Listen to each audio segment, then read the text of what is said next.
Daniel Radío, ¿cómo andás? ¿Qué tal? ¿Cómo te va? Che, gracias por venir.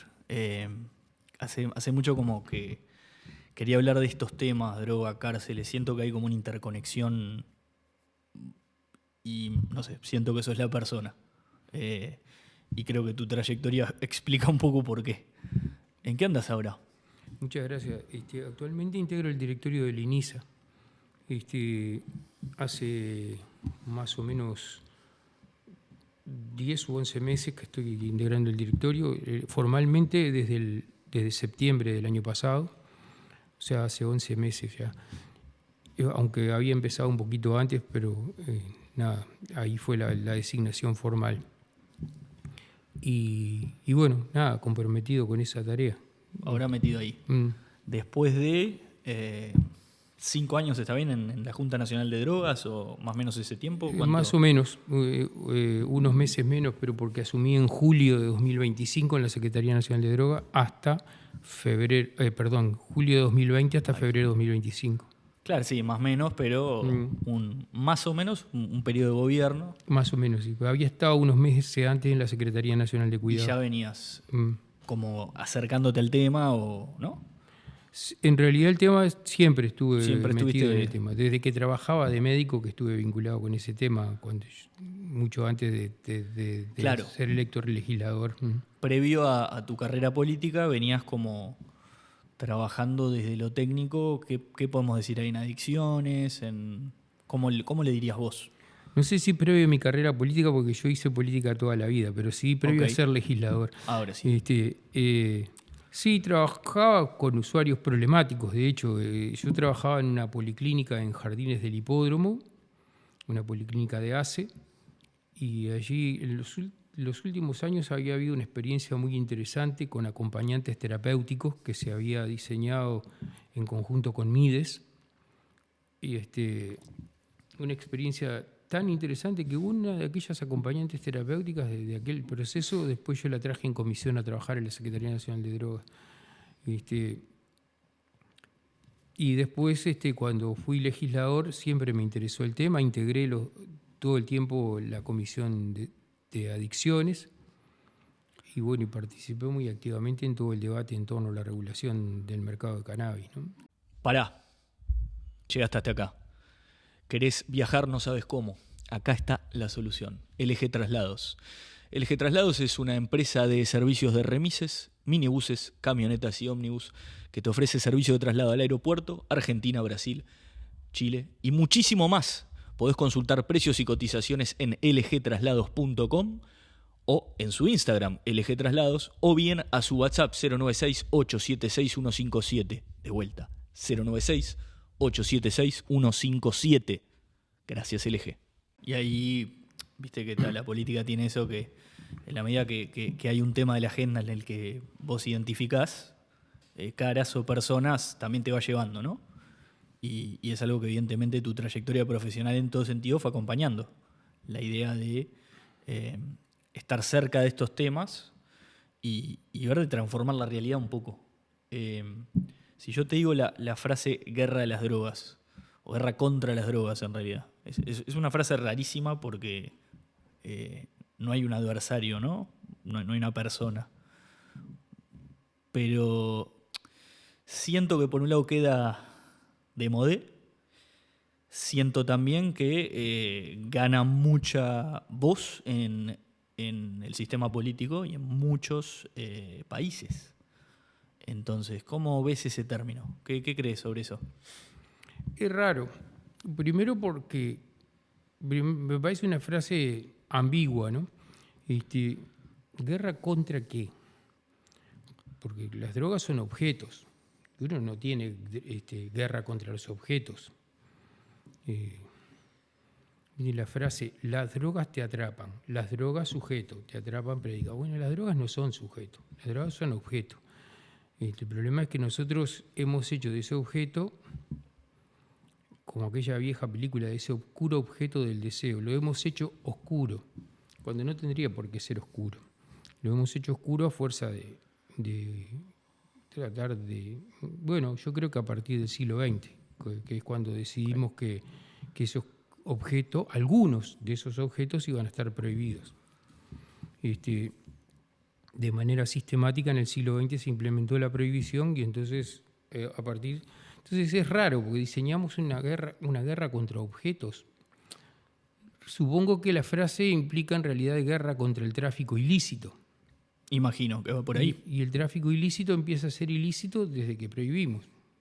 Porque entonces no sería ilícito. O sea, inventamos un delito, punto de partida es. Entonces, ¿y por qué se produce esa decisión humana? Pues la historia de la humanidad no hubo guerra a las drogas. Hubo algunas guerras, hubo la guerra del opio, hubo algunos intentos de prohibicionismo a lo largo del siglo XVII, varios en el mundo, de prohibiciones, pero aisladas, separadas y con distintas sustancias. Algunas que hoy paradójicamente no están prohibidas. En el siglo XVII, por ejemplo, en el Vaticano se combatía el uso de tabaco. Mira. En Rusia el uso de rapé. En Turquía el uso de café. ¿Café? Sí, se condenaba a la pena de muerte al usuario de café.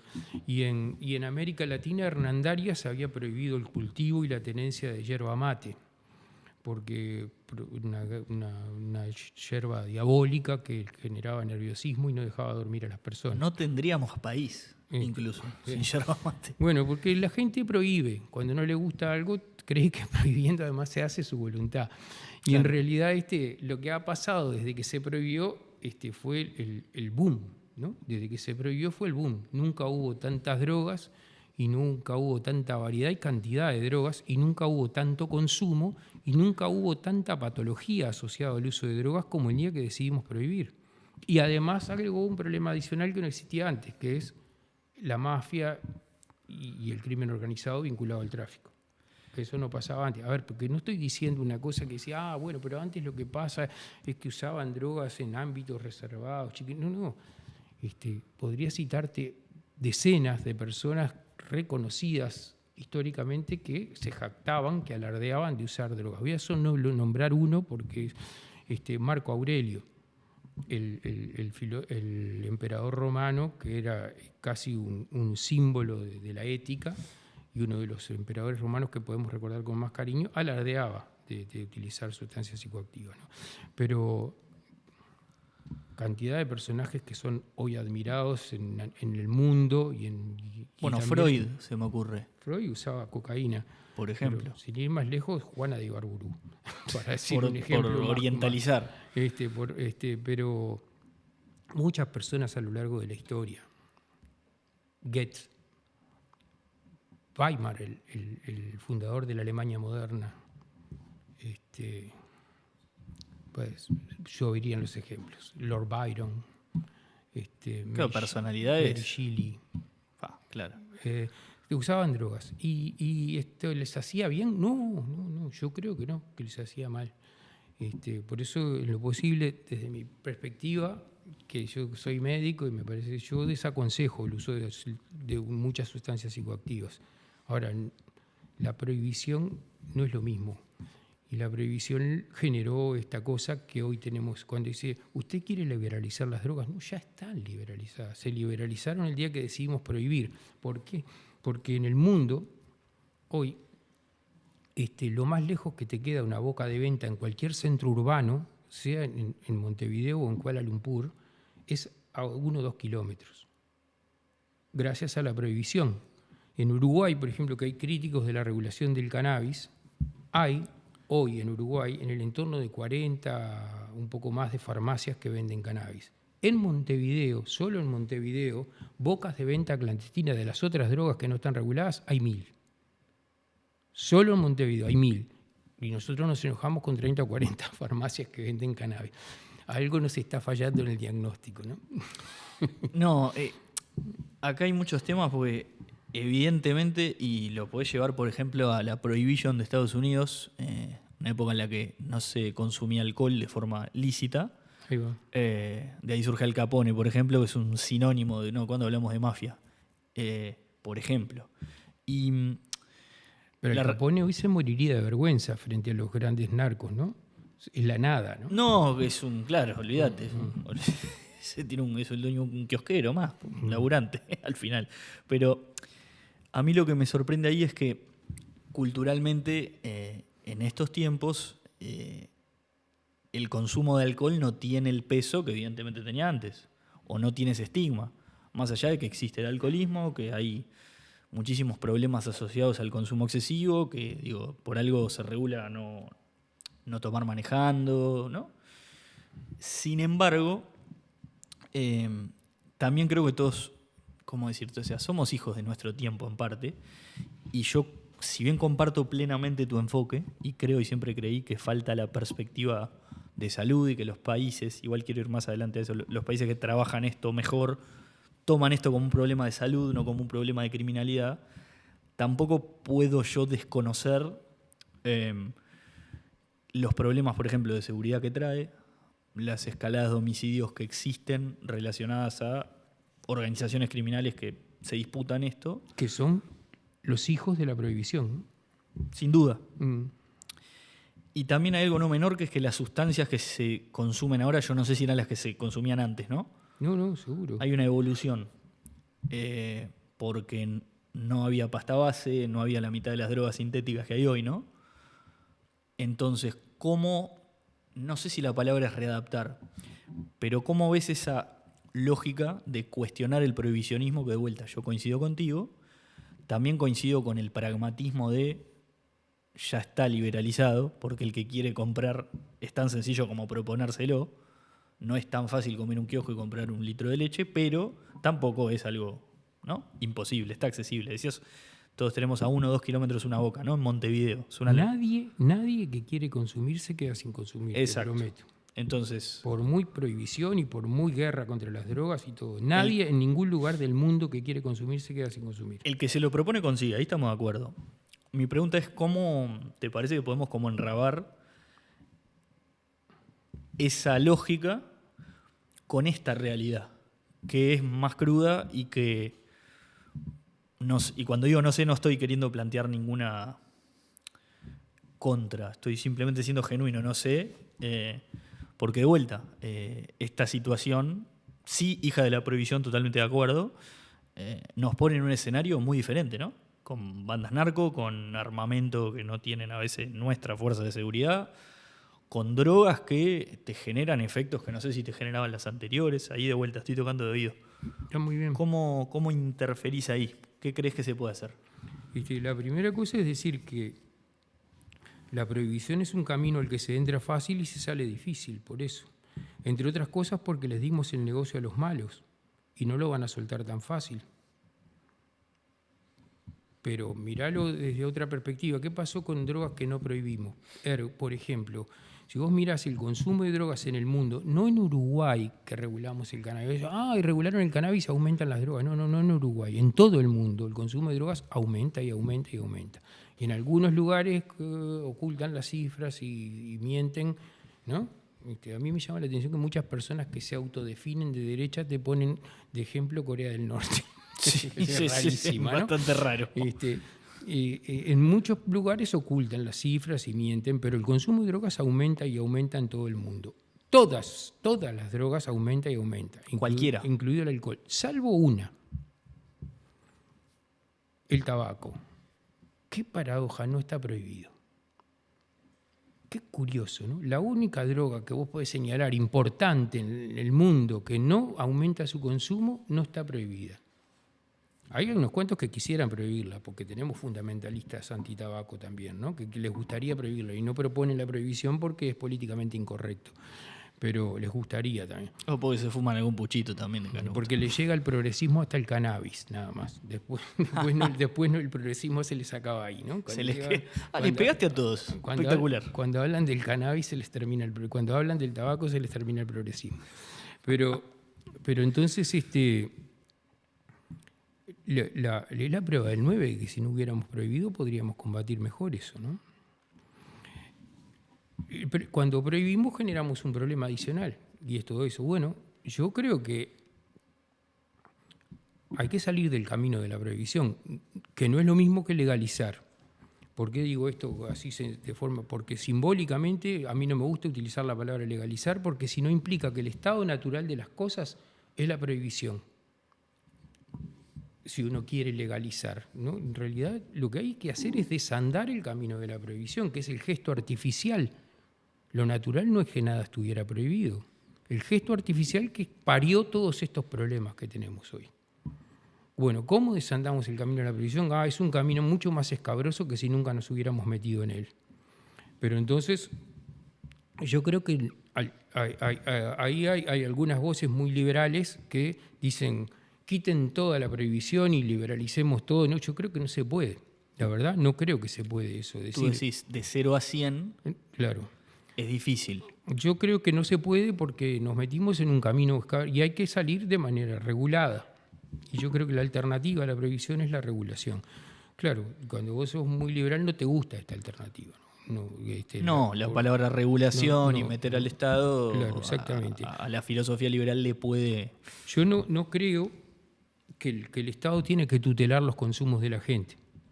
Estoy de acuerdo. No estoy de acuerdo en que el Estado tiene que tutelar los consumos de las personas, sin perjuicio de que debe informar de los riesgos del uso de las sustancias.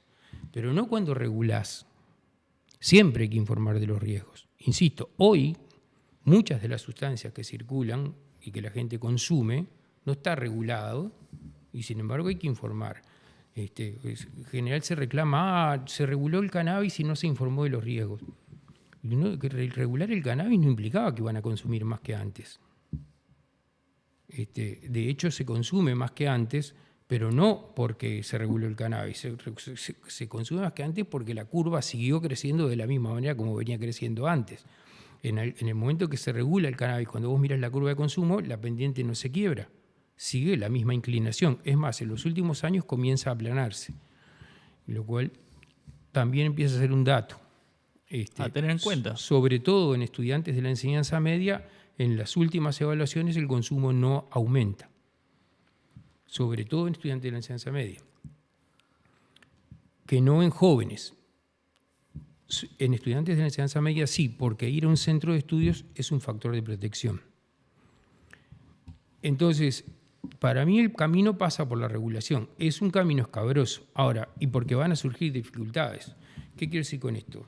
Cuando se habla de la regulación del cannabis. ¿Y sirvió o no sirvió? Pero sigue habiendo tráfico clandestino. Sí. Y de café instantáneo también. Y de yerba mate también. Sí, contrabando, digamos. Y de desodorante también. O perfumes. ¿no? Claro. Sigue habiendo tráfico clandestino. ¿Qué hacemos? ¿Prohibimos el café instantáneo? No, ¿verdad que no? No se nos ocurre eso. Pero para la sustancia sí. Creemos que lo resolvemos. Yo siempre pongo un ejemplo que es paradigmático, que es, existe la violencia de género. Hay hombres que le pegan a las mujeres y a nadie se le ocurre que por eso hay que prohibir el matrimonio. Porque que haya un vínculo tóxico no quiere decir que a partir de ahí todos los vínculos son tóxicos. Bueno, las personas pueden desarrollar vínculos tóxicos con las sustancias. Hay muchas personas que no desarrollan vínculos tóxicos. Algunas pocas no. En el caso del alcohol, que es la droga que genera más daño en la sociedad, el 80% de los usuarios o más no tiene un vínculo problemático. No correspondería que prohibiéramos el alcohol porque hay un porcentaje que tiene un vínculo problemático, como no corresponde que prohibamos la harina porque hay pacientes celíacos. Bueno, me parece que eso lo tenemos que asumir para todas las sustancias, ¿no?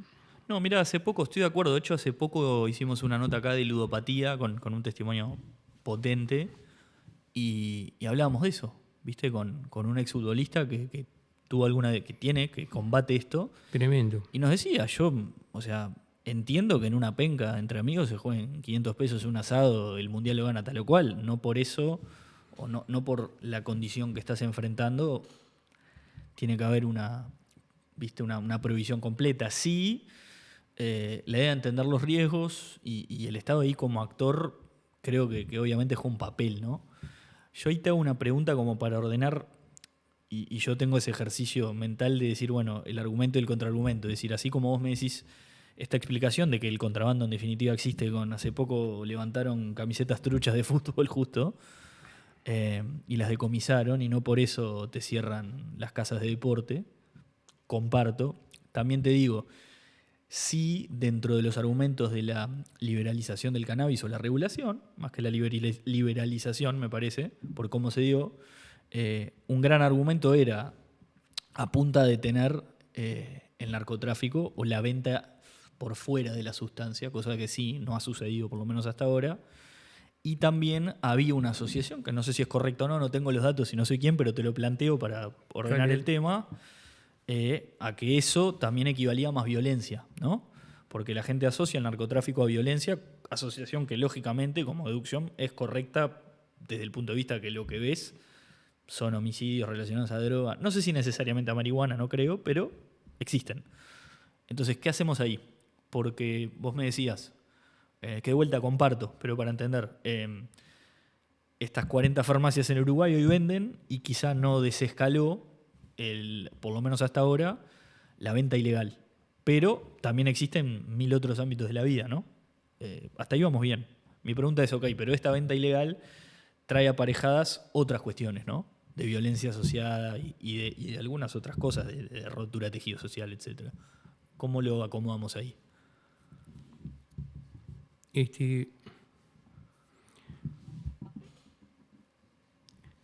La primera cosa es que hay algunos argumentos que se grimieron para fundamentar la regulación del cannabis que yo no estoy de acuerdo. ¿Cuáles, por ejemplo? Por ejemplo, que hay que regular el cannabis para frenar el narcotráfico. No, eso es poner el centro de gravedad en el lugar equivocado. Hay que regular el cannabis para respetar el derecho de los usuarios de acceder al cannabis sin necesidad de vincularse con organizaciones criminales. No es lo mismo. No. Aunque un efecto secundario de esto termine siendo que el narcotráfico pierda mercado y a lo mejor disminuya. Pero es el efecto secundario, no el objetivo. Estoy de acuerdo. ¿Sabés qué me pasaba a mí incluso cuando se hablaba de esto? Y yo me considero bastante liberal filosóficamente en prácticamente todo, pero acá hay una trampita rara. Esto que decís es tal cual y te agrego algo.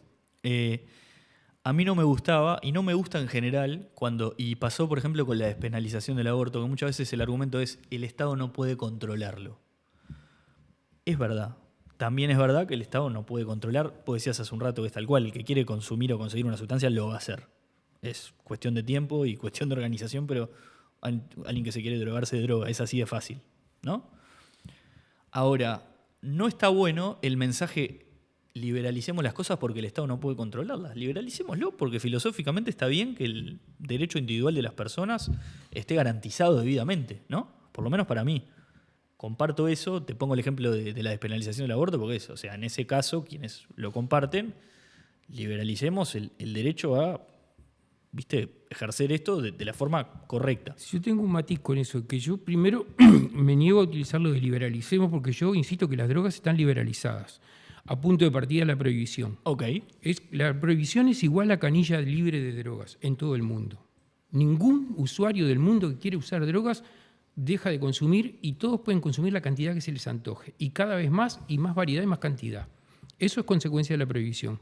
Entonces, eso como primera cosa. Segundo, el que tiene que consumir, lo que no tenemos que obligarlo a vincularse con una organización criminal, tiene derecho a decidir por sí, ¿no? Entonces me parece que eso es otra cosa distinta. Yo creo eso.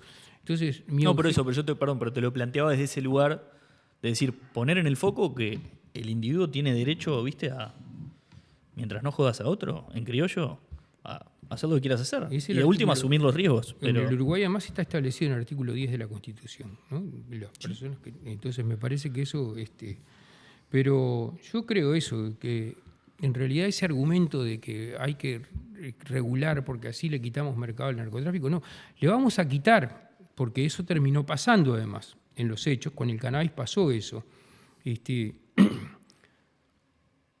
Hoy la cantidad de cannabis prensado que se comercializa en Uruguay, yo ahora no estoy actualizado con la cifra, pero es seguro que es menos del 10%. ¿Eso quiere decir que todo lo otro que se consume es mercado regulado? No. Hay un porcentaje muy importante que sigue habiendo de comercio, no regulado, Está lo que se llama el mercado gris, que es cannabis producido de manera regulada y comercializado de manera irregular. O sea que se escapa por los intersticios y termina comercializando de manera irregular, con una manera, digamos, de tráfico ilícito de un cannabis que se produce en el mercado regulado. Claro. ¿No? Pero en todo caso, eso ya implica que ese cannabis no atraviesa la frontera, para acá, por lo menos para adentro, y con lo que eso implica en términos de evitar violencia y todo eso.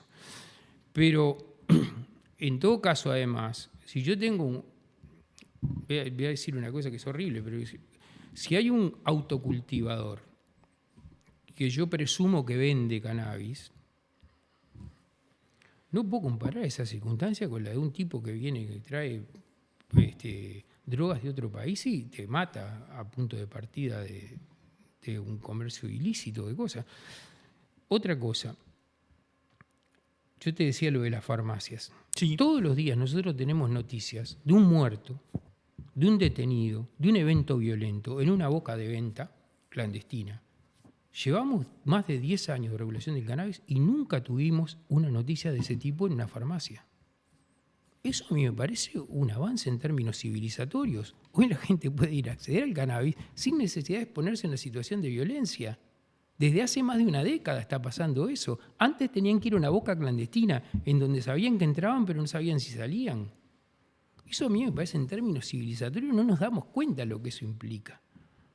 Eso me parece una cosa... Y ojo, yo creo que igual tenemos carencias en eso, ¿no? Claro, vos me decías, perdón, para orientar ahí, que no necesariamente todos los argumentos originalmente esgrimidos para, no quiero decir liberalizar, que sé que no es la palabra, pero para regular este mercado. Los compartía. No compartías algunos, este era uno. ¿Cuál otro, ponele? Por ejemplo, cuando comienza todo este proceso, está relacionado, no en el legislativo, pero sí en el ejecutivo. En el legislativo habíamos comenzado este proceso con una cabeza abierta, discutiendo entre todos los legisladores, pero en el ejecutivo esto comienza a punto de partida, yo no sé si vos te acordás, de un asesinato de un pizzero. Sí. Sí. Bueno, y a partir de ahí se hace público un mensaje, que creo que fue un 19 de junio, ahora no me acuerdo bien, de medidas por la paz y la convivencia o algo así, una de las cuales era la legalización del cannabis. Además usaba la palabra legalización.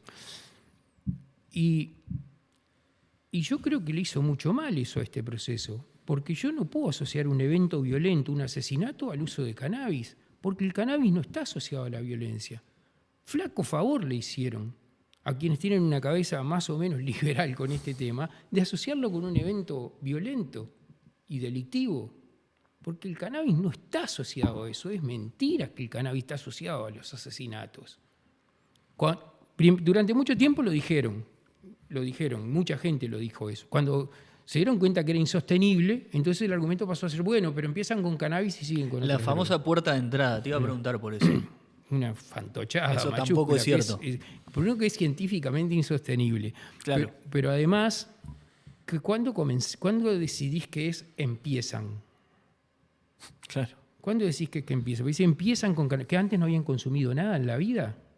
No, y tenés que estudiar la correlación de cuánta gente empieza consumiendo cannabis, de ahí a otra cosa. Ni hablar. Y esa evidencia empírica no creo que te dé. Pero por supuesto que no. Total. Pero además, es lo único que consumieron en la vida. Antes de cannabis no habían tomado alcohol, y antes de alcohol no habían tomado refrescos cola, y antes de refrescos cola no habían comido frutas, y antes de frutas no habían... Entonces, ¿por cuándo consideraste que empiezan con cannabis y siguen con... Sí, porque sí, empezaron con un durazno, ¿no? Claro. Alguien podría decir eso también, porque decidís que ese es el momento en que empiezan, que nacieron ese día que consumieron cannabis. Antes no habían consumido nada. Empezaron con cannabis y terminaron con cocaína. Muy probablemente todos los usuarios de cocaína antes probaron cannabis, muy probablemente. Y seguramente antes tomaron la teta de la mamá también. Claro. Todos ellos, ¿no? Los usuarios de cocaína. Pero yo no, esa secuencia temporal a mí no me establece una relación de causalidad. No, obvio. Entonces me parece que hay un razonamiento anticientífico que es demagógico y que lo que busca es degradar el razonamiento ajeno y toma por tonta a las personas, ¿no? A algunas personas les gusta que las tomen por tonta.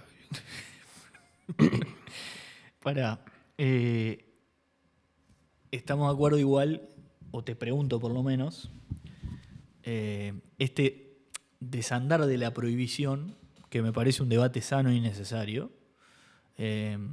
implica múltiples factores, ¿no?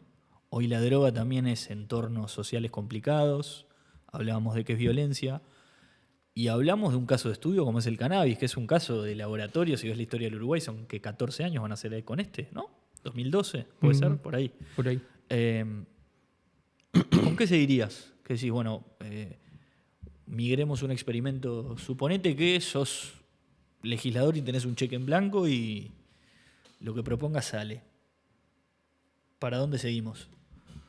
La primera cosa es que yo no creo que la regulación del cannabis fue un experimento. El experimento fue prohibir. Está bien. Cuando se dice, van a regular el cannabis, ¿en dónde funciona la regulación? Y claro, si éramos los primeros, ¿dónde iba a funcionar? Bueno, pero ahí, semánticamente no por pelearte, pero entendé que la condición de experimento está en la situación de que, bueno, generacionalmente por muchos años esto mundialmente estuvo prohibido, mal, estamos de acuerdo, pero hubo un enfoque. La guerra de las drogas es una frase de Nixon, creo, ¿no? Nixon, sí. Estamos hablando de un presidente de hace 50 años aproximadamente, 50, 60 años. 1971, dijo Nixon la frase. 55 años, ¿no? Si la matemática no me falla. Y bueno, empezamos a desandarlo. A ver, hay países que tienen enfoques mucho más liberales, más allá que la palabra liberalizar, vuelvo que aprendí que no va, pero no sé, Canadá tiene un enfoque diferente, algunos estados de Estados Unidos, y esto previo a lo que hizo Uruguay, que seguramente nos nutrimos o nos servimos de... Canadá fue un poquito posterior a lo que hizo Uruguay. Poquito posterior, creo que estaba el estado de Colorado en una época, y ¿no? Washington también. Y el estado de Washington arriba, el de Seattle. El Seattle, sí. Claro, siguió para arriba. Había algunos ejemplos puntuales, pero sin duda que fue nuevo. De hecho, fue una noticia mundial. Y si vos viajabas, te decían del fútbol, te hablaban en su momento de Mujica y te hablaban de la marihuana. Eran los pantallazos que podía tener de Uruguay alguien. Entonces, si bien no fue, obviamente, un experimento, entiendo a dónde vas. Sí, bueno, en este entorno social fue algo para nuestras costumbres y nuestros hábitos relativamente nuevo. Plantearlo como un experimento implicaba un prejuicio sobre el tema, porque muchos de esos que hablan y cuestionan el experimento de regular el cannabis, me gustaría revisar su historia, seguro que no porque no llegan en el tiempo, pero si le hubieran dicho lo mismo a la prohibición, el día que el mundo decidió prohibir, alguien le preguntó, che, ¿y en dónde funciona la prohibición? Porque no había ningún lugar donde estuviera prohibido. Y entonces, o habría algún lugar, pero está claro que no funciona la prohibición, ¿no? Hasta el día de hoy podríamos preguntarlo. ¿Dónde funciona la prohibición? ¿Consigue la prohibición que la gente no consuma? Y entonces te dice, sí, porque en tal país de Asia, que no sabes si los datos son reales, y en realidad aún en ese país te lo juro que la gente consume y se droga. No, y donde la concepción, Daniel, de las libertades individuales no es la misma. Entonces, posiblemente si te encuentran fumando un porro, no es que te digan, déjalo. Además. Capaz que te quedas sin mano. Entonces, exacto. Pero digo, no, pero no es menor, porque es como vos decías hoy, quizá hay discursos desde la derecha que te ponderan que en Corea del Norte no se consume, y es algo que es... Se consume además. Primero que sí, como y los segundo, campeones. Kim Jong-un se debe fumar pero sacando eso, es incongruente con el sistema de valores que se supone que predicás. Además. Y entonces la pregunta es, ¿y dónde funciona la prohibición? ¿Alguno de estos que son críticos de la regulación alguna vez se planteó eso?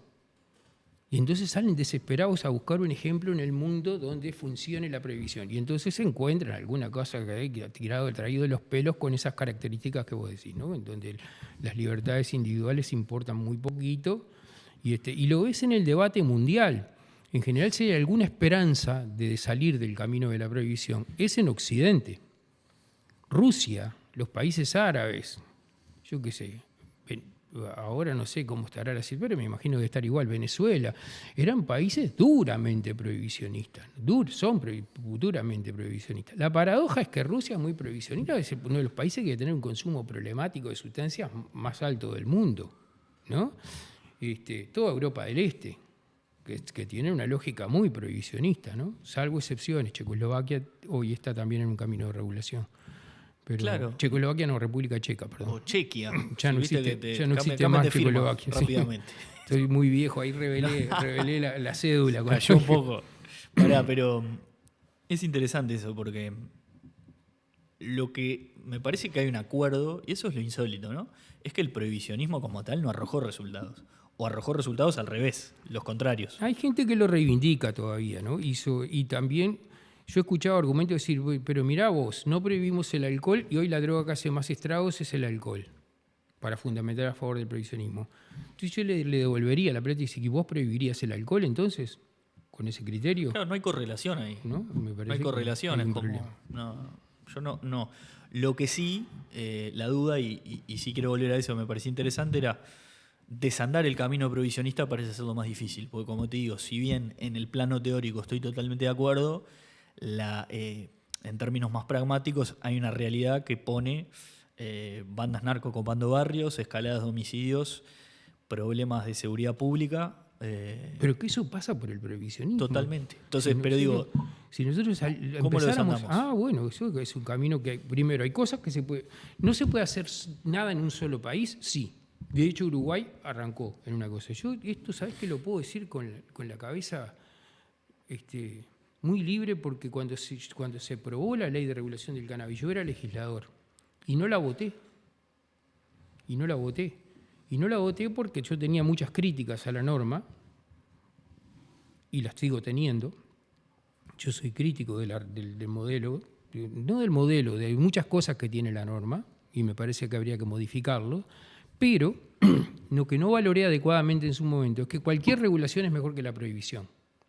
Eso es lo que yo no valoré adecuadamente y por eso voté en contra. Pero entonces, por eso, como voté en contra, lo puedo decir libremente hoy. No me estoy autoelogiando, ¿entendés? Porque yo... no, al revés, está bueno el pragmatismo también. De decir, es algo que a veces en la política, en el marco de las discusiones teóricas, queda, ¿no? Difuminado, que a veces en el medio encontrás algo que, bueno, es un punto de partida, ¿no? Entonces, por un lado, se pueden hacer cosas en un solo país, pero hay cosas que hay que hacerlas en conjunto, hay que buscar acuerdos. Ahora, si vos te vas a sentar a esperar que surjan los acuerdos, no van a surgir nunca. Hay que trabajar para construir esos consensos internacionales. Hoy estamos en un mundo complicado, ¿no? Porque ha habido un retroceso importante a punto de partida del gobierno de Trump en Estados Unidos que generó un retroceso en todos los temas, más o menos en donde quienes tienen una mirada liberal la ven complicada, ¿no? De acuerdo. De hecho, la extracción de Maduro tiene en parte un motivo, ¿no? Está fundada en un supuesto cártel de narcotráfico. Por ejemplo, por tirarte un ejemplo de hasta dónde llega. No estoy valorándolo, quiero que se entienda. Fui muy crítico del régimen de Maduro y sigo siendo crítico del gobierno actual de Venezuela. No me consta, es la misma gente, dicho sea de paso. No me contan las acusaciones de narcotráfico y eso.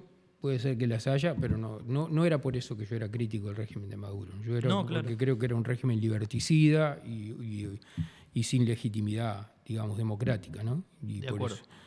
eso. Entonces me parece que hay que trabajar para construir consensos internacionales que nos permitan ir desandando el camino de la prohibición. Arduo, pero hay que intentarlo. Hay países serios en el mundo, Holanda, Alemania, ahora en los últimos tiempos. República Checa, te decía recién. ¿Portugal qué tal? Portugal yo lo tenía como buen ejemplo. Sí, pero en otro sentido. Portugal lo que ha hecho es un abordaje distinto y muy bueno en el tema del abordaje de los usos problemáticos. Que también ese es otro camino que es simultáneo, no paralelo, porque tiene puntos de contacto, pero que también tiene implicancias en esta mirada más represiva del uso. Portugal ha establecido, en términos de abordaje del uso, ha puesto el centro de gravedad en la atención de la salud de las personas y no en la represión del consumo. Pasa hasta por tener salas de consumo, cosas que en Uruguay serían implanteables porque nos matan, si alguien se anima a decirlo. Te escuché decir salas de consumo y dije, donde digas eso en el Parlamento o algo, no quiero ni saber. No son sostenibles, pero hoy Portugal ha hecho un avance muy importante en eso y sí, y de verdad que les ha ido mejor, ¿no? Les está yendo mejor con eso. Eso quiere decir que resuelven los problemas. ¿Que resuelven los problemas qué quiere decir? ¿Que pasás a cero? No soñemos con eso, ¿no? Si queremos vivir en Disneylandia tenemos que leer revistas, pero el mundo El mundo es un poco más complejo que la revista del Pato Donald. No, aparte vos partís de algo que es interesante, que me hace acordar un poco a la pandemia, en esta cosa de convivir con el virus. En un momento era, bueno, esto está y hay que saber vivir con eso, versus gobiernos que era, no, hay que tener caso cero y aplacarlo, y bueno. Pero ¿cómo les ha ido? Pues Por llevamos eso. un siglo, ¿no? Un siglo de guerra. Llamale a la que quieras, guerra a las drogas, guerra al narcotráfico, guerra a la que vos quieras. Un siglo. ¿Y los problemas han disminuido? Ah, bueno, porque lo que pasa es que no hemos usado todo. Pero pará un poquitito, no es el comisario de la seccional 9 que va con la 38 en la canana. Son las bazucas de los gringos, son los helicópteros de Estados Unidos, es el gobierno de Colombia durante muchos años, es el gobierno de Felipe Calderón, era que se llamaba el de México, no me acuerdo, capaz que Creo estoy que sí. cometiendo, que se El gastó, PRI. que se gastó 40.000 millones de dólares.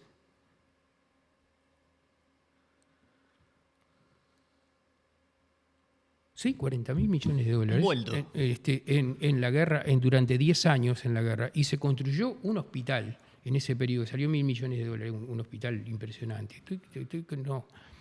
Estoy confundiendo las cifras, perdón, porque no tengo actualizado eso. No te preocupes. Lo que sí yo sé es que se perdieron la oportunidad de construir 40 hospitales, por lo que gastaron en ese periodo de combate. de combate al narcotráfico. Entonces, me parece que han usado todo, no en Uruguay con la 38 en la canana. No. Bazucas, helicópteros, gobierno de los Estados Unidos, gobierno de Colombia, gobierno de México, luchando encarnecidamente. No han logrado más que empeorar la situación. Mirá cómo está México. Sí, te iba a decir. Hay ciudades liberadas, ¿no? En el mal sentido de la palabra. No, pero entregadas más que Y liberadas, esa es la digamos. consecuencia de esta guerra. ¿Queremos seguir en ese camino? Y la paradoja es que quienes dicen que esto se resuelve, ¿cómo se resuelve? Haciendo más de lo mismo, pero más, ¿eh? Basta, viejo, o sea, no nos damos cuenta que por ahí no va la cosa. ¿Por qué queremos seguir dándonos la cabeza contra la pared? Hay que encontrar la alternativa. Y la otra cosa, acostumbrémonos a que hace muchos millones, muchos miles de años que la humanidad convive con las drogas por distintos motivos, por religiosos, espirituales, de búsqueda del placer, rituales, de lo que vos quieras, y va a convivir toda la existencia de la humanidad porque es connatural, no a la humanidad, a la vida. A la vida. Hay hormigas que se drogan, hay delfines que se drogan, hay elefantes que se drogan, hay monos que se drogan. Los elefantes eligen la fruta fermentada para chupar alcohol. O sea, es connatural a la vida usar sustancias psicoactivas. Muchos por motivos religiosos se usan sustancias psicoactivas. Entonces, no creamos que nosotros vamos a eliminar las drogas del menú, porque además no lo hemos logrado a lo largo de miles de años. Llevamos un siglo de guerra contra las drogas y no solo no hemos eliminado las drogas del menú, el menú es cada vez más abundante y cada vez más, no solo calidad y cantidad, las dos cosas. O sea, ¿y esto qué quiere decir? Y entonces... pero como no podemos, ese es el otro argumento que vos lo decías hace un rato, como no podemos lo legalizamos, ¿no? Entonces legalicemos el asesinato. Típico razonamiento. Alguna vez dije eso, yo también. Típico razonamiento. No, porque yo tengo una condena moral al asesinato y no tengo una condena moral contra el que usa sustancias. A mí me parece que yo tengo que proteger a la víctima de un asesinato y la persona es libre de hacer lo que quiera, tiene derecho a hacer lo que quiera si no daña a un tercero. Entonces me parece que tenemos que entender esa cosa. El menú. De hecho, lo que hicimos con el tabaco es decir, bueno, vos podés fumar, pero no en un ámbito cerrado en donde estás dañando a terceros, ¿no? Y respetamos su derecho a consumir, a pesar de que todos sabemos que fumar tabaco hace daño. ¿La legislación, digamos, en materia de tabaco, la consideras buena? Más o menos. ¿O qué no te gusta? Tengo algunos matices porque me parece que... Primero porque los uruguayos nos gusta batirnos el parche de que somos unos fenómenos, ¿no? Total. Y todo el mundo vivimos autoelogiándonos por las políticas antitabaco. ¿Y cómo nos ha ido con las políticas? Para después decirnos humildes, ¿no? ¿Eh? Nos autoelogiamos para después decirnos humildes. Claro. Te agrego.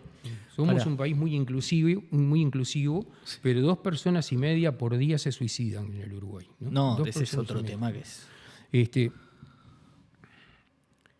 Entonces nos autoelogiamos que nosotros... ¿Y cómo nos ha ido con las políticas antitabaco? ¿Bien o mal? ¿Disminuyó el número de usuarios? Sí, disminuyó. Entonces no fue bien. Pero ¿y cómo le fue a todos los otros países del mundo que no hicieron, que no tienen las cajitas de terror esas, donde le acercás la mano y te muerde el bichito? Igual. En otros países también disminuyó el uso de Claro, tabaco. vos no te cuesta establecer una causalidad ahí. No. ¿O qué es? Yo lo que digo es, Uruguay cómo está en el mundo con respecto a la disminución del uso de tabaco. ¿Somos pioneros?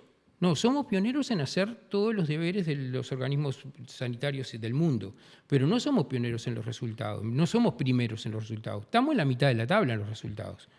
Unos países les ha ido mejor que a nosotros y otros peor. No estamos en la cabeza, el top 10 de la tabla. Sí estamos en el top 10 de los que hacen los deberes. Entonces, nos premian todos los años, nos colocan una cocarda porque hacemos los deberes, no por los resultados. O sea, hay una evaluación de procesos, no de resultados, cuando nos ponen la medalla. Pero Uruguay le va como al resto del mundo, a algunos mejor y a otros peor. Pero esto es lo que pasa, que ha habido en el mundo un cambio cultural en relación al tabaco, que llevó muchas décadas, que yo soy médico, fui estudiante de medicina, durante toda mi carrera me enseñaron que fumar hacía mal, y todo eso al final permea en el conjunto de la sociedad. Llevó décadas, no 10 minutos, los últimos 10 minutos de publicidad en la televisión o los últimos 10 minutos de la caja con pictogramas. No, son décadas de permear a la sociedad con un mensaje de que para que todos nos convenciéramos de que fumar hace mal. Pero yo siempre pongo el mismo ejemplo. Cuando yo era pibe, yo iba al cine y veía películas de Humphrey Bogart y fumaba durante que se veían las películas. Y hoy voy al cine y veo las películas de Tom Cruise y no fuma Tom Cruise. Y Tom Cruise nunca vio una caja de cigarros del Uruguay. No es consecuencia de que nosotros tomamos unas decisiones de política antitabaco porque no se enteraron de lo que pasa en Uruguay. El mundo cambió en torno al tabaco. Y nosotros también en ese contexto. Si queremos seguir diciendo que somos unos fenómenos porque prohibimos la importación de esto o lo otro, bárbaro, digámoslo. Pero la realidad es que el mundo cambió respecto a esto, no Uruguay. Y los lugares donde hacen estas cosas y los lugares donde no las hacen. ¿Y ahí hay una correlación directa con que se consumen otras sustancias en vez de tabaco? Correcto, también. Ahí, o sea, ¿y cómo hacemos ahí? Porque ahí aprovecho y te quiero hacer una consulta sobre el mundo de las cárceles. Porque en esta sociedad hay un vínculo directo entre droga y cárceles. Si yo digo droga y cárceles, a veces no sabes explicarlo clarito y a veces te queda mejor, pero es lógico. Desde la cantidad de presos que tenemos, desde narcotraficantes pesados hasta delitos menores relacionados, hasta el alto consumo de sustancias en la cárcel. Hay una realidad carcelaria que, de alguna manera, muchas veces, si vos vas a una cárcel que sé que has ido, te pide, consumir para escapar de alguna manera. ¿Cómo estamos ahí? ¿Qué se puede hacer? ¿Cómo la ves? Antes voy a hacer una referencia a esto que vos decías del traslado de una sustancia a la otra. Sí, por favor. Cuando nosotros éramos pibes, fumábamos a escondidas algunos. Fumábamos tabaco a escondidas. Que papá no se enterara o cosas así, ¿no? Pasaban eso. O íbamos al liceo y nos creíamos muy fenómenos porque fumábamos un cigarro. Era como un ritual de pasaje a la adultez, claro. Una cosa de esa, ¿no? Hoy los pibes no fuman tabaco. O mayoritariamente empiezan a fumar menos, fuman más cannabis. Ahora, si vos sumás el uso de tabaco y el uso de cannabis a lo largo del tiempo, en forma conjunta, aumenta. Si los ponemos conjuntos, aumenta. Con lo cual no nos sigamos batiendo el parche con el tema del tabaco tampoco, ¿no? Claro, ojo, no hay que ser triunfalistas ahí, digamos. No, porque es una marca país esa. Me gusta que la hayas interpelado porque me parece interesante. Sí, porque es algo, viste, convengamos que es un consenso social, que eso salió bien. Sí, soy el Pero me único gusta que lo- digo esto y lo que pasa es lo que automáticamente van a decir es, a este lo financia Philip Morris, porque ya lo han dicho. A este lo, a ¿Qué este te lo paga financia, Philip Morris? no me financia nadie. Y además, si alguien de Philip Morris está escuchando, por favor no se me vayan ni a acercar, porque yo no quiero ser como esos otros que viven de decir lo contrario que yo digo, y sí viven financiados para eso, y sí van a congresos, y sí reciben viáticos por hacer esas cosas, y acusarlo a uno de que porque que pensás así porque alguien te está financiando. No, pienso así porque pienso así. Les pido disculpas por no coincidir con su forma de ver las cosas, pero se me antojó pensar así. Capaz que porque soy muy tonto y no quiero ver las cosas que ven ustedes o no las puedo ver, porque no me da la capacidad intelectual. Pero a mí no me financian. A otros que están en la vereda contraria de lo que yo pienso con respecto al tabaco, sí los financian, sí los llevan a congresos, sí les pagan viáticos por pensar lo contrario de lo que yo pienso. Yo en esto me parece que tengo la conciencia bien libre. No me financia nadie, ni a mí ni a mi partido, y no me interesa además que saber de esas Vos cosas. hablás de la industria tabacalera, digamos, ejerciendo, no sé si la palabra es lobby o No, relaciones. no tengo conocimiento, ni me interesa tampoco, no Muy tengo. bien. Las cárceles tienen un problema, que hay más consumo adentro que afuera, ¿no? Sí, Qué curioso, ¿no? Donde más Estado se metió, ¿no? Porque esa gente depende de nuestra voluntad que esté ahí adentro, ¿no? Y sí, por la fuerza del Estado. ¿No? Está ahí. y se supone que están en un espacio vigilado, controlado, y se consume más que afuera, que no está vigilado y controlado. Hagamos la guerra ahí adentro. Mirá vos qué curioso. No tendría, cuando están afuera la gente dice, no, mirá, tiene un problema de consumo, internenlo convulsivamente. Ahí los tenés internados compulsivamente. Mirá vos, tenés todo resuelto. Tenés para hacer la guerra en un espacio reducido y los tenés internados compulsivamente. Podés hacer la guerra contra las drogas, contra el narcotráfico, en un espacio de unos metros cuadrados. No precisás hacerlo en todo el Uruguay. Y además los tenés internados compulsivamente para tratarlo. Resolvémelo. Qué paradoja, todas las cabezas esas represoras no resuelven ese tema en un espacio así, de unos metros En un cuadrados. 2x2, claro. No, tenés en una cárcel 5.000 presos, concentrados en unos cuantos metros cuadrados, 5.000 presos. Se supone que consume un porcentaje altísimo de personas. Pero vamos a suponer que es nada más que el 80%. En 5.000 presos son 4.000 personas consumiendo drogas todos los días. 4.000 personas en unas cuadras consumiendo drogas todos los días. Supongamos que consumen nada más que 1 gramo de cocaína cada una. 4 kilos por día. ¿Cómo entran 4 kilos por día a la cárcel? Para mí que alguien se está beneficiando de eso. Es la boca más fabulosa que se nos pudo haber ocurrido. Mirá vos, en esa lógica donde se supone que mandan los represores y donde tienen todo controlado y donde hacen lo que quieren y más pena y más mano dura y más encerrado y más internación compulsiva y más guerra contra el narcotráfico, ahí los tenés, resolvelo. No, 4 kilos por día. En el dobladillo de quién están entrando. 4 kilos, todos los días de la vida, sábado, domingo y feriado también. Está raro eso, ¿no? 4 kilos es mucho dinero. Es mucho dinero. Entonces no hay solo una razón de salud, hay un motivo económico atrás de esto. Lo que pasa es que se corrompen. ¿Y? Ofreceme la vacuna para eso. ¿No será que el sistema nos conduce a eso? ¿No será que nos metimos en un camino que conduce derechito a la corrupción? ¿No será que esa lógica sí es la que determina que un celular se pueda pagar $5.000? Porque le dimos el negocio a los malos que no tienen ningún escrúpulo, pero que tienen una fuente inagotable de recursos, que se la brindamos nosotros. Yo me parece que lo curioso es eso, que en un espacio controlado y vigilado hay más consumo que afuera. Sí, Y además nosotros de hacemos la guerra afuera. No, y de sustancias que no están permitidas. Además. Pero me parece parte de la lógica, porque si se supone que, ¿no? Hay además algunas cosas que hablan del estigma sobre las sustancias. Ahora últimamente se puso de moda esta cosa de que si vos entrás cannabis a la cárcel, a una persona, sobre todo las mujeres, ha pasado en los últimos tiempos, una persona que entra algunos gramos de cannabis a la cárcel va presa, un mínimo de no sé cuántos años. ¿Por qué? Porque el cannabis está prohibido dentro de la cárcel. Está permitido afuera.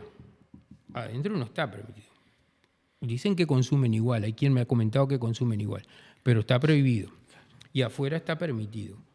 Pero verá, qué curioso. El alcohol también está prohibido adentro y está permitido afuera. Y si yo paso una botella de cerveza, ¿también voy con toda esa cantidad de años preso? No, ¿verdad? No. Hay un estigma sobre la sustancia entonces. Porque también es una droga permitida afuera y prohibida adentro, y sin embargo no se toma la misma determinación. Hay un prejuicio ahí que no se explica desde el punto de vista lógico de ninguna manera. Un prejuicio contra una sustancia específica, ¿no? Que satisface algunas reminiscencias medievales que andan en nuestra cabeza, ¿no? Daniel, ¿cómo te llevas con el sistema político respecto a estas posturas? Porque no puedo dejar de preguntártelo, porque si bien creo que coincido prácticamente en todo lo que planteas y me parece un enfoque necesario y discusiones necesarias que además inciden en otros problemas. La seguridad pública es un ejemplo.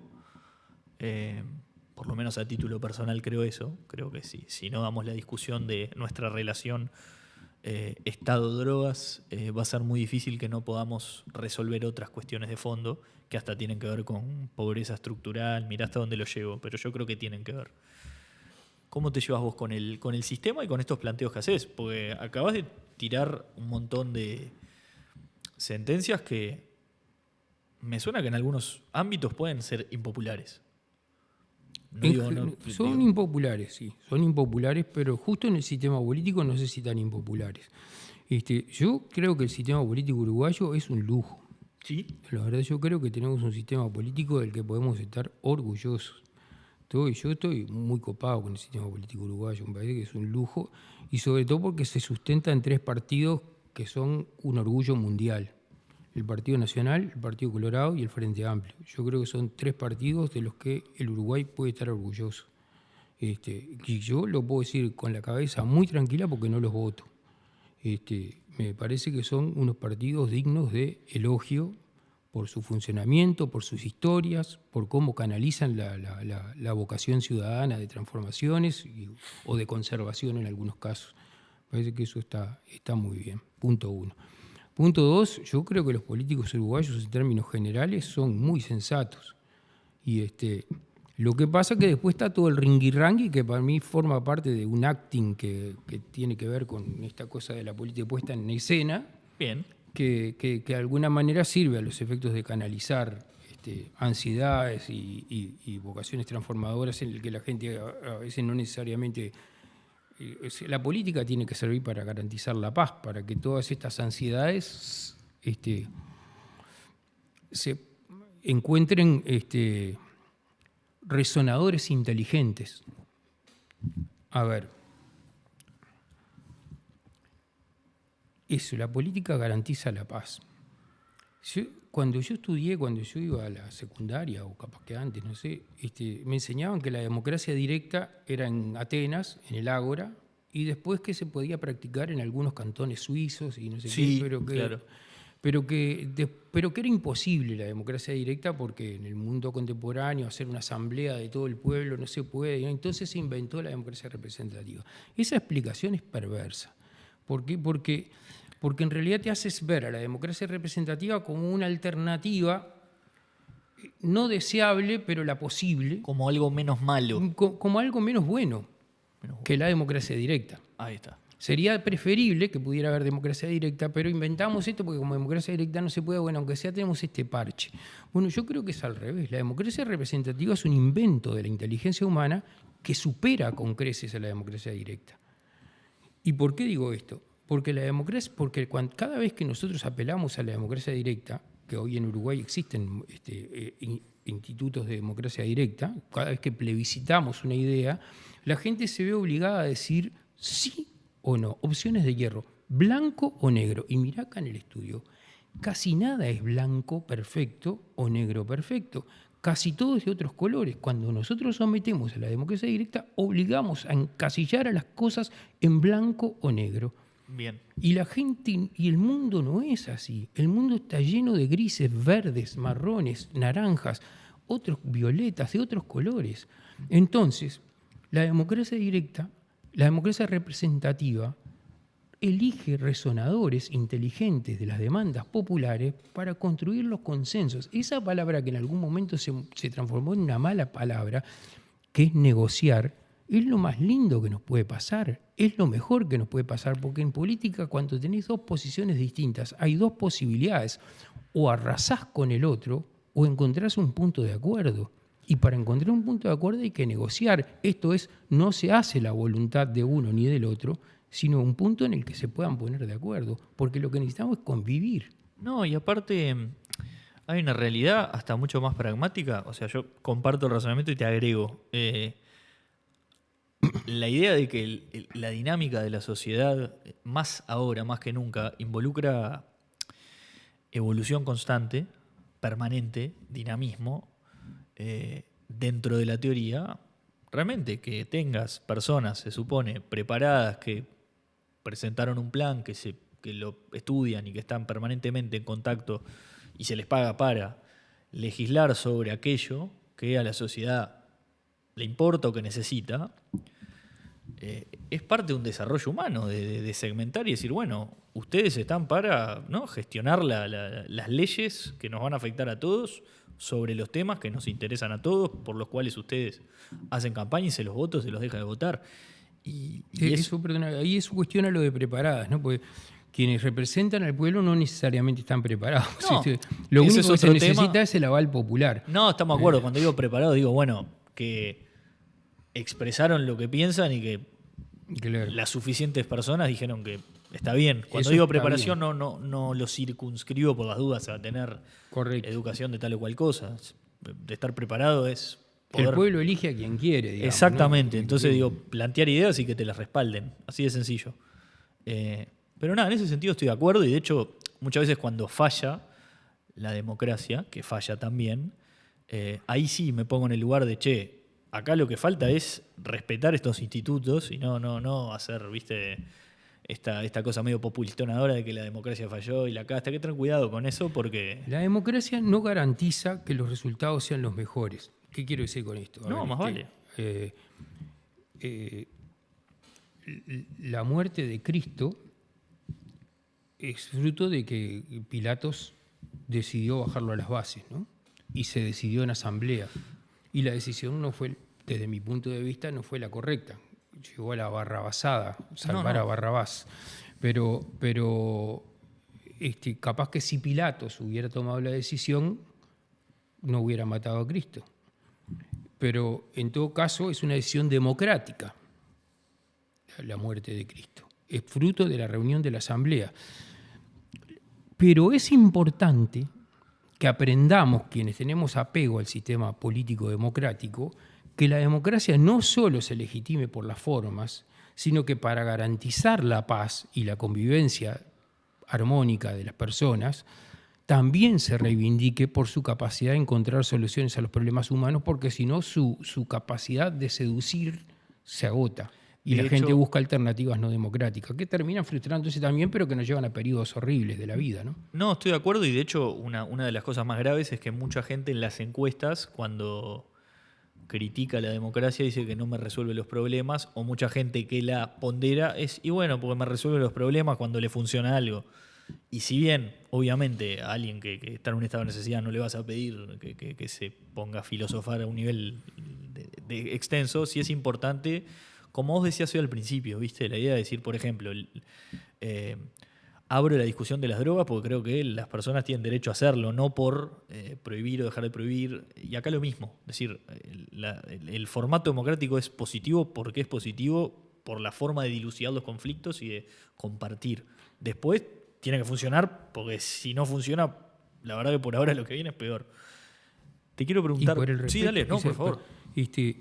Porque lográs de esa manera, por un lado, que la mayoría tenga mayor incidencia, pero también lográs que tenga incidencia la minoría, que a mí me parece una cosa que hay que cuidar mucho de la democracia, ¿no? Por supuesto. Mucho más la minoría que la mayoría hay que cuidar. No, además, siendo del PI, ese votito lo tenés culturalmente. Ese votito ahí... Siempre me tocó votar en minoría mía, hasta antes de ser del PI. Siempre fui minoría. Daniel, Uruguay se hablaba de que era un país de tránsito y que el riesgo es, o la discusión hoy es si es un país de acopio o no en términos de narcotráfico. La categoría país de acopio parece ser, por los expertos en esto, algo mucho peor, porque ya no es que nuestro problema está en que pasen droga en un puerto, la trasladen, sino que se guarda acá y eso implica mayor violencia asociada, la custodia de eso. ¿Cómo lo ves? Yo creo que es un dato hoy, ¿no? Que en el Uruguay llega droga y se acopia en algunos lugares. Igual creo que hay que combatir eso. A ver, todo lo que sea, mientras es un delito, el delito se reprime, ¿no?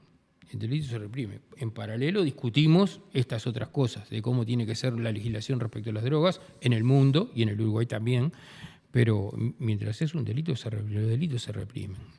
Eso al otro renglón. Lo que pasa es que toda vez que nosotros cae un bolso en un campo y va el gaucho con un caballo y lo agarramos preso, eso a la organización criminal no le afecta en nada. Yo veo un programa a veces en National Geographic que se llama Alerta Aeropuerto. Sí, programón. Y que agarran a unos tipos que llevan droga en el doble fondo de la valija y vos les ves las caras de infelices que los tipos están pensando en ese momento, me arruiné la vida.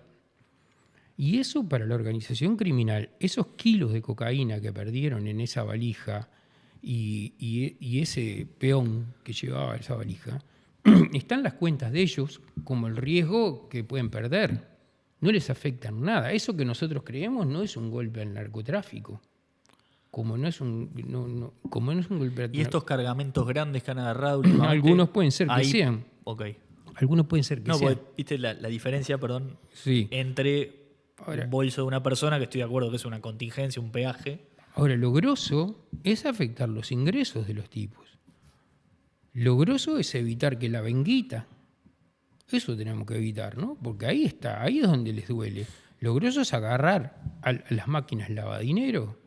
Lo grosso es agarrar todo el aparato que no andan en el Borro ni en el Marconi, de técnicos al servicio del lavado de dineros, y decirle, viejo, no va más esto, apretar ahí.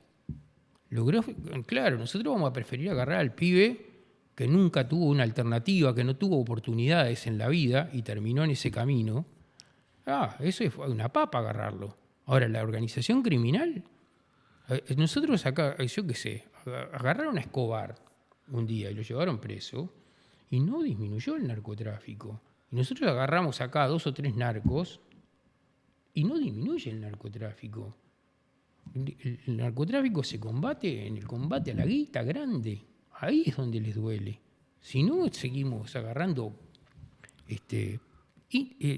a los indios y no a los caciques. Y eso es lo que nos va a pasar, ¿no? Y a veces agarras un cacique y lo que pasa es que la organización es autosustentable.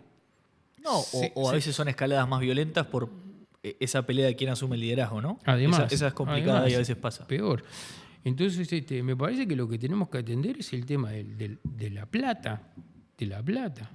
¿Cómo se lava esa guita? Y tratar de ser duros con eso y también de ser duros con el decomiso de bienes.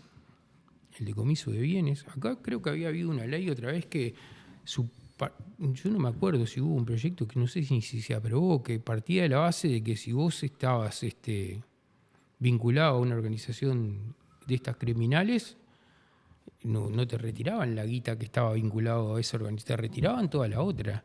A ver si demostrabas que toda la otra tenías que invertir la carga de la prueba. Demostrá vos que la obtuviste sanamente después que estás vinculado a una organización criminal. Demostrá lo que obtuviste sanamente, entonces eso no quedará afectado, pero todo lo otro hasta que no demuestres porque formás parte de una organización criminal. Me parece que eso hay que ser enérgico en eso. Pero claro, ahí no son los muchachitos de los barrios periféricos. Ahí te tenés que meter con otro nivel, ¿no? Por ahí. Daniel, muchísimas gracias por tu tiempo. No, al contrario, a vos, muy amable. ¿Pasaste bien? Sí, muy bien. Aprendimos muchísimo. Gracias. Vamos arriba. Vale.